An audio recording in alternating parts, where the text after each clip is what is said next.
आप इस कहानी में बहुत बड़े साइज के मॉन्स्टर को देखेंगे जो पानी से निकलकर इंसानी जान का दुश्मन बन रहा है और हर तरफ तबाही मचा रहा होता है। इंसानों के लिए ये सब कुछ होना एक बहुत बड़ी सजा है। मूवी स्टार्ट होती है और हमें रात का एक खूबसूरत सीन दिखाया जाता है। वहाँ पर बाई नाम का एक लड़का जो कि इस मूवी का मेन कैरेक्टर भी है, वो एक लड़की का पीछा करते हुए एक बहुत ही बड़े डोर तक पहुँचता है। जब वो दरवाजे के दूसरी साइड पर जाता है तो वहाँ पर जाते ही उसे एक खूबसूरत गार्डन और एक खूबसूरत रिवर नजर आता है और देखते ही देखते वो लड़की उस दरिया में जंप कर देती है जिसका बाई पीछा कर रहा था। बाई भी उस लड़की को पकड़ना चाहता था, इसलिए वो उसके पीछे जंप देता है। जैसे ही वो दोनों तैरते तैरते दरिया के दूसरे पार पहुंचते हैं तो वहाँ पर आसमान से बहुत ही जोर से बिजली आकर गिरती है जो उस लड़की के कंधे से टकराती है और यही नहीं, वहाँ की जमीन भी मेल्ट हो जाती है और वो उस लड़की को अपने अंदर खींच रही थी। बाई के देखते ही देखते वो लड़की जमीन में दफन होकर मर जाती है। यहाँ पर हमें पता चलता है अभी तक जो हमने सब कुछ देखा था वो बाई का सिर्फ एक ख्वाब था, न कि रियलिटी थी। बाई जैसे ही अब इन सब बातों को अपने माइंड से निकालकर अपने काम पर पहुंचता है तो वहाँ पर जाकर उसको पता चलता है जो उसका पार्टनर था उसको किसी बिजनेसमैन के गार्ड्स ने पकड़ लिया था, क्योंकि उस बिजनेसमैन का ये कहना था कि बाई के फ्रेंड ने उसकी कोई बहुत ही इम्पोर्टेंट चीज चुराई थी। वो लड़का बार बार कसम खाकर सबको यकीन दिलवा रहा था कि उसने कुछ भी नहीं किया, मगर उस लड़के की कोई भी बात नहीं सुनी जा रही थी। जब उस लड़के को सजा मिलने वाली थी तभी बाई आ जाता है और उसको बचाता है और बिजनेसमैन से कहता है कि मैं इसकी तरफ से माफी मांगता हूँ, आप प्लीज इसको छोड़ दें। बाई बिजनेसमैन से कहता है कि आप जो भी कहेंगे मैं करने के लिए तैयार हूँ। ये सब बातें सुनकर उस बिजनेसमैन के एक्सप्रेशन ऐसे थे कि जैसे उसका कोई काम पूरा हो गया हो, उसने अपना काम निकलवाना हो और उसको अपना काम निकलवाने का मौका मिल गया था। वो बिजनेसमैन बाई के सामने ये शर्त रखता है कि अगर तुम मुझे सेलेस्टियल बोन ला कर दे दो तो मैं तुम्हारे दोस्त को बिल्कुल सही सलामत छोड़ दूंगा। बाई के पास अब कोई और रास्ता नहीं था, इसलिए वो बिजनेसमैन की बात मान जाता है। हालांकि बाई ये जानता भी था कि ये काम बहुत ज्यादा खतरनाक है, मगर वो क्या करता, उसको ये काम करना भी था। इसीलिए अब वो सेलेस्टियल बॉन्ड को हासिल करने के लिए एक मैप की तलाश में निकलते हैं और वो पहुंचते हैं एक मिस्टीरियस सी बिल्डिंग में। वहाँ पर बाई को मिलती है एक लड़की और वो उस लड़की को देखकर बहुत ज्यादा परेशान हो जाता है। ये लड़की बिल्कुल उसी लड़की की हमशक्ल थी जो अक्सर बाई के ख्वाब में आया करती थी। इस लड़की का नाम शर्ली था। उनको मैप देने के लिए तैयार तो हो जाती है, मगर यहाँ पर वो एक शर्त रखती है कि वो पूरे प्लान में शर्ली को अपने साथ रखेंगे। जिसके बाद अब हम उन लोगों को सफर पर देखते हैं। वो एक बोट पर सफर कर रहे थे और उनकी बोट में एक बहुत ही मिस्टीरियस सा आदमी था। वो आदमी उनको ऐसे प्रिटेंड करवा रहा था कि जैसे वो उन लोगों के सफर का मकसद और उन लोगों को पहले से ही जानता हो। अब वो लोग बिल्कुल सही डायरेक्शन पर जा रहे थे, पर अचानक से जब वो नदी के बिल्कुल दरमियान में आ गए थे तो शर्ली का कंपास काम करना बंद कर देता है और साथ ही उनकी बोट भी बहुत तेजी से हिलने लगती है। बाई और शर्ली को ये बात पता चल गई थी कि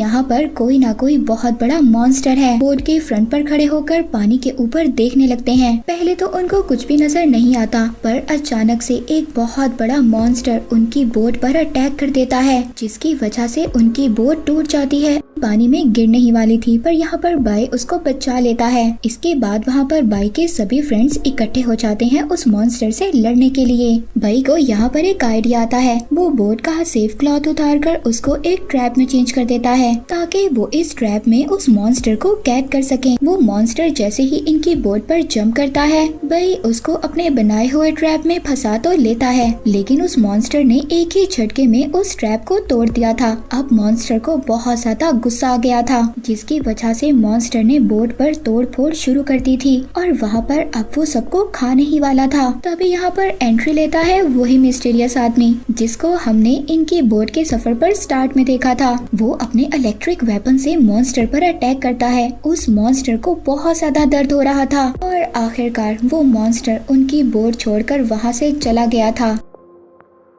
उस आदमी की सच्चाई पता चलती है। दरअसल वो आदमी एक साइंटिस्ट था और ये साइंटिस्ट भी उसी सेलेस्टियल बॉन्ड की तलाश में था जिस सेलेस्टियल बॉन्ड की तलाश में ये ग्रुप निकला था। वो साइंटिस्ट उनको बताता है कि जिस रास्ते पर तुम लोग निकले हो ये रास्ता इतना आसान नहीं है जितना तुम लोग समझ रहे हो। यहाँ पर कदम कदम पर खतरा है और अभी जिस मॉन्स्टर से तुम लड़कर आए हो इस मॉन्स्टर को भी यहाँ पर एक इविल गॉडेस ने रखा हुआ है। अब वो अपने आप को इन सब खतरों से लड़ने के लिए तैयार करते हैं और और एक माउंटेन पर पहुंचते हैं। वहां पर उनको एक टेम्पल नजर आता है। उस टेम्पल को देखते हुए वो आहिस्ता आहिस्ता उसके अंदर जाते हैं। तभी बई को एक बटन मिलता है। उसको दबाते ही उसके सामने एक टनल खुल गई थी। वो टनल उनको एक बहुत बड़े दरवाजे तक लेकर जाती है। बई बहुत ही मुश्किल से उस गेट को खोलता है। वो जहाँ पर गए थे वो एक आइस केव था और बहुत ज्यादा स्लिपरी था। उनका खड़े रहना वहाँ पर बिल्कुल भी मुमकिन नहीं था। बई यहाँ पर नोटिस करता है कि अगर वो ऐसे ही आगे बढ़ते रहे तो वो बहुत जल्दी टकराकर मर जाएंगे। इसीलिए सबसे पहले वो अपनी नाइफ का यूज करता है, अपने आप को स्टेबल करता है और फिर अपनी फ्रेंड शर्ली को बचाता है। दूसरी तरफ बई के फ्रेंड्स भी उस तक टकराने वाले थे। अब बई यहाँ पर ये करता है कि वो शर्ली को अपने दूसरे फ्रेंड्स पर धक्का देता है। तभी वहाँ पर वो सभी एक टनल में गिर जाते हैं और अब वो एक नई केव में पहुँच गए थे। पर बई यहाँ पर खतरे में था, मगर शर्ली अपना हुक डालकर बई को भी दूसरी केव तक ले आती है। शर्ली ये बात नोटिस करती है कि उनके इर्द गिर्द कोई है और यहाँ पर अचानक से शेडोज के अंदर से बहुत सारी आईज ओपन होती हैं। ये देखने में बहुत खौफनाक था। दरअसल ये सारी आईज वुल्फ्स भेड़ियों की आईज थी और यहाँ पर भूखे भेड़िए उन पर अटैक करने के लिए तैयार थे। अब इससे पहले ये लोग किसी एंट्रेंस को ओपन करते या वहाँ तक पहुँच पाते, तभी वहाँ पर सभी भेड़िए इन पर अटैक कर देते हैं। ये सारा ग्रुप उन भेड़ियों से मिलकर लड़ता है। ये अपनी तलवारों से उन भेड़ियों को दूर कर रहे थे और तभी भाई यहाँ पर कुछ लाइट्स ऑन करता है। ये भेड़िए लाइट से दूर भागते हैं। तभी भाई ये डिसाइड करता है कि वो यहाँ पर जितने भी भेड़िए हैं सभी को लाइट दिखाकर सबको दूर रखेगा और बाकी जो लोग हैं वो इस बात का फायदा उठाएंगे।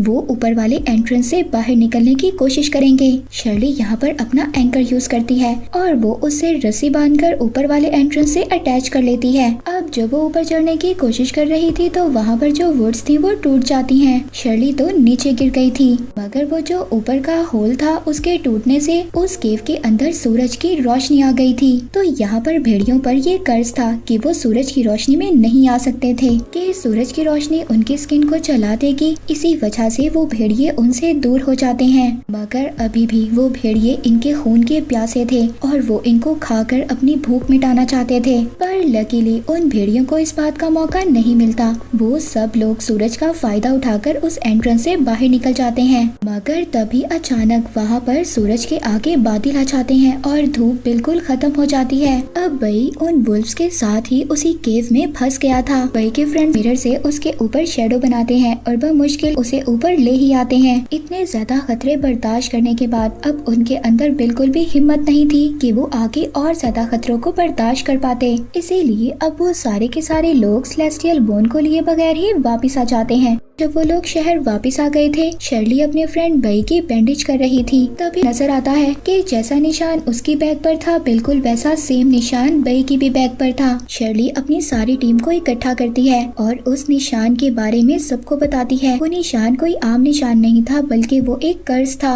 अब शर्ली यहाँ पर उस मार्क की कहानी बताती है। यहीं से इस मूवी की स्टोरी पास्ट में जाती है। कुछ टाइम पहले की बात है। हमारे जो बड़े थे वो एक डेजर्ट से गुजर रहे थे और गलती से वो लोग एक इवल गॉडेस के केव में चले गए थे, जहाँ पर एक इवल गॉडेस कई सालों से आराम कर रही थी। उनके आते ही उस इवल गॉडेस को बहुत ज्यादा गुस्सा आ गया था, इसीलिए वो सभी मॉन्स्टर से उन पर अटैक करवा देती है और उस अटैक की वजह से ही ये कर्स मार्क उनको मिल जाता है। इसका मतलब ये था कि जिन लोगों को भी ये कर्स मार्क मिला था वो लोग 50 साल की उम्र से पहले पहले मर जाएंगे और यही कर्स आगे उनके बच्चों पर भी ट्रांसफर होगा। इसीलिए अब ये सभी लोग स्टोरी सुनकर बहुत ज्यादा परेशान हो गए थे।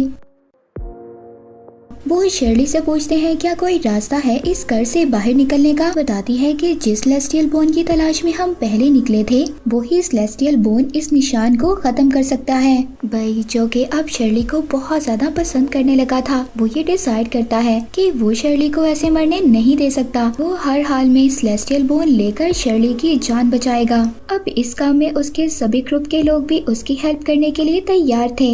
अब वो पहुँचते हैं दोबारा उसी केव के अंदर जहाँ पर बहुत सारे भेड़िए थे। वो उस केव की कंडीशन को बहुत अच्छे तरीके से जान गए थे, इसीलिए अब वो लोग पूरी तैयारी के साथ आए थे। वो लोग एक मैकेनिज्म की हेल्प से 30 मिनट तक उस केव को रोशन रखने का इंतजाम करते हैं, ताकि इन 30 मिनट के अंदर वो भेड़िए इन पर अटैक ना करें और ये 30 मिनट के अंदर अपना रास्ता कंप्लीट कर लें कि सेलेस्टियल बोन हासिल कर ये वहाँ से बाहर निकल जाएं। लेकिन अगर वो ऐसा नहीं कर पाए तो वो लोग इस केव के अंदर ही फंस जाएंगे। वो लोग उस केव के अंदर जाने के बाद जैसे तैसे कर दूसरी केव को भी खोल लेते हैं। वो एंट्रेंस खुलती है एक टेम्पल की सूरत में, जो दिखने में बहुत ज्यादा ओल्ड मगर एडवांस टेम्पल था। अब बई जाते ही वहाँ पर जैसे ही लाइट ऑन करता है, चेन रिएक्शन की मदद से पूरा का पूरा टेम्पल रोशन हो जाता है और वो लोग बहुत ही ध्यान से आगे बढ़ रहे थे। तभी बई का अपना ही पाँव एक ट्रिगर पर रखा जाता है। बई का पाँव उस ट्रिगर पर रखते ही तो वो टेम्पल बहुत ही जोर जोर से हिलने लगता है और फिर अजीब अजीब किस्म के वेपन्स उन पर अटैक करते हैं।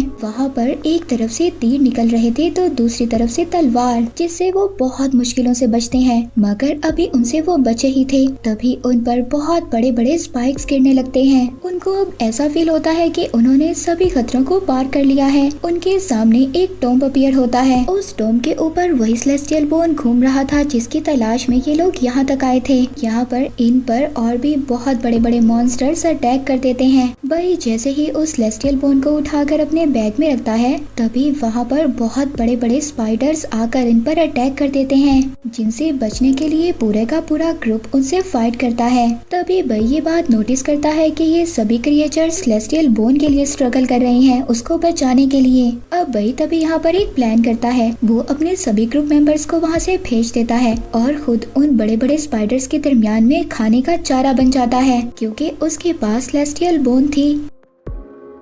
अब सारा ग्रुप तो ऊपर की तरफ केव के अंदर चला जाता है और शर्ली यहाँ पर अपने फ्रेंड को बचाने के लिए रुक गई थी। वो एक एरो से उन पर अटैक करती है। तभी बई को भी मौका मिल गया था ऊपर की तरफ जाने का। अब जैसे ही ये दोनों ऊपर जा रहे होते हैं तो वो स्पाइडर्स वेब का यूज कर शर्ली को नीचे की तरफ खींच लेते हैं, जिसके बाद शर्ली को ये लग रहा था कि उसकी जिंदगी अब यहीं पर खत्म हो जाएगी। पर बई शर्ली को अकेला छोड़कर कैसे जा सकता था। वो जल्दी से आकर शर्ली को बचाता है, पर वो भी यहीं पर फंस जाता है। अब वो दोनों मिलकर उन स्पाइडर से लड़ ही रहे होते हैं। तभी पूरा ग्रुप उनको बचाने के लिए आ जाता है। यहाँ पर आते ही उस साइंटिस्ट ने इन सभी मॉन्स्टर्स पर अटैक कर दिया था और इसी वजह से सभी मॉन्स्टर्स उनसे दूर हो जाते हैं और उन्हें इतना मौका मिल जाता है कि वो बहुत ही बड़े गेट के पीछे खुद को छुपा लें। पर वो साइंटिस्ट बाहर ही था। वो सभी स्पाइडर से लड़ भी रहा था और अपनी बोतल से गैसोलीन भी उन पर डाल रहा था। वो साइंटिस्ट ये काम कर वापिस आ जाता है। तभी बई वहाँ पर अपना जला हुआ लाइटर फेंककर आग लगा देता है।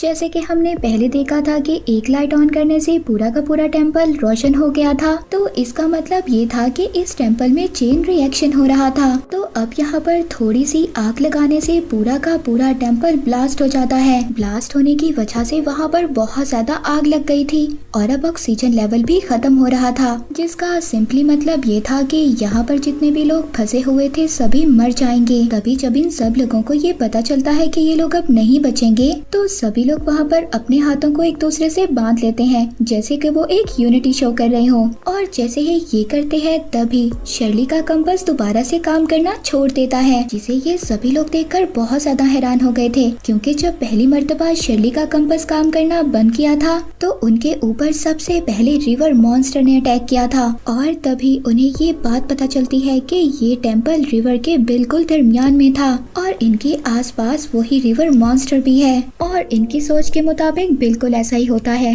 वो मॉन्स्टर बिल्कुल इनके करीब था और वो बार बार टेम्पल की दीवार पर हिट कर रहा था और इसी वजह से उस टेम्पल की दीवार टूट जाती है और टेम्पल के अंदर बहुत सारा पानी इकट्ठा हो गया था। और अब रिवर मॉन्स्टर भी इन लोगों को मारने के लिए वहाँ पर आ गया था। वो तैरते हुए उस टेम्पल से निकलने की कोशिश कर रहे थे, पर लास्ट में बई बच जाता है। जब वो पीछे देखता है तो उसको रियलाइज होता है कि वो रिवर मॉन्स्टर उसको खाने वाला था। पर यहाँ पर बई की लक अच्छी थी। एक बहुत बड़ा पत्थर उस मॉन्स्टर पर गिर गया था और वो मॉन्स्टर उसी टेम्पल में कैद हो जाता है। वो लोग फाइनली अब पानी के सरफेस तक आ गए थे, यानी कि बई का पूरा ग्रुप उस मिशन में कामयाब हो गया था।